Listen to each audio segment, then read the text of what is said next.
I moved to Venice, Florida when I was 14 years old. I was really into skateboarding and fly fishing at the time.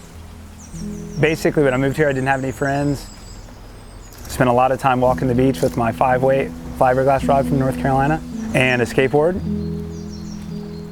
So my dad was always our sports coach. I played baseball, I played basketball, and I enjoyed it to some degree, but my dad was a hardcore coach, and he would always tell me what I needed to do better and where I struggled, which was nothing wrong with that, but eventually I wanted to find something that he couldn't tell me that I was doing it wrong. So I picked up a skateboard, and he didn't know anything about skateboarding, and I ended up getting a fly rod, and he didn't know anything about fly fishing. So between skating, surfing, and fly fishing, a lot of people would say, how do those things go together?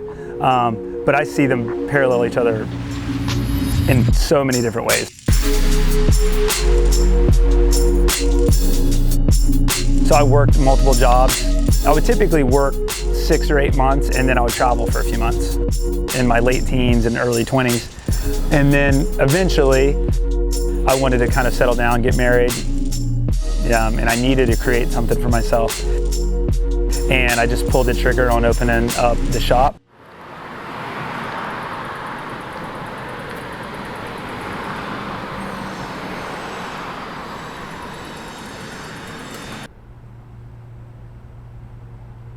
I fish, I surf, I skate, I skim. I've just been turned into this kid that fits into every category in the shop. I'm just a Florida kid, I guess. Everything that is in the shop is just stuff that I've grown up doing. I've got a short attention span.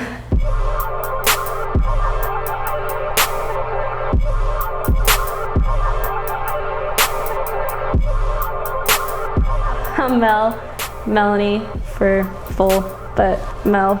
Everyone calls me Mel. Yeah, when I was 10, so this year is the shop's 15-year anniversary, and I'm 25. So I was 10 the first time I went in the shop. Jake's, it doesn't matter who walks through that door, he genuinely cares about them and their day and everything. So I think that's what instantly just kept us coming back into the shop.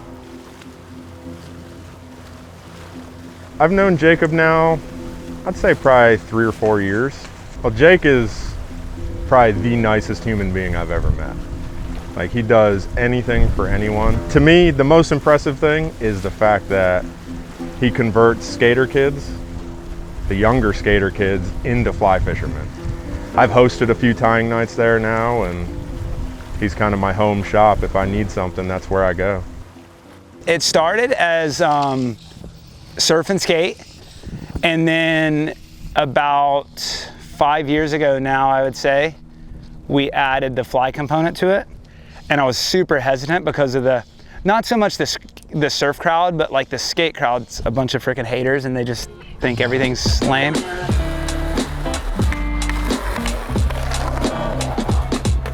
At first I was freaked out and weirded out, and I was like, whoa, these are things that should not mix.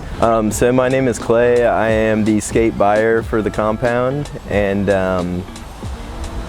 yeah, that's pretty much the gist of it. Jake and I obviously talk about this stuff, and I mean, I like to give him a lot of shit about it because I'm a skateboarder, and I have to keep a little bit of that healthy tension between us. But I mean, I really do have a great deal of respect for both things and really the fusion of those things, because I get to see it, like I said, on a daily basis. It's so unique to have those things cross-pollinating each other, whether it's some dude who's he fishes and he sees an old school board on the wall, and he's I had 8 of these back in '85, and they start telling me, and then it becomes this loop where I'm being educated by a fisherman about skateboarding before I was alive, and that's the irony of the whole thing. And it's I don't know if I can really put to words what happens in this shop. All my friends are starting to get into trouble and doing stupid stuff, and I just wanted a different lifestyle. I saw as a kid the kind of life that I wanted to have, and I just felt like I was going to get stuck in North Carolina. So when I had the opportunity to move in with my mom and live in Florida, I went for it. But I fished a ton.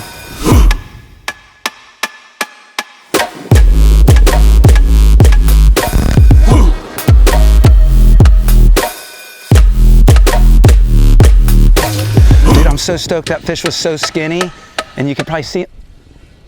Damn, that ain't coming off. Yeah, it's literally looped around. Yeah, buddy. Welcome to Florida, boys. Damn, it came together. I'm fired up. I don't want all those real fly fishermen to call me a kook because I like to serve.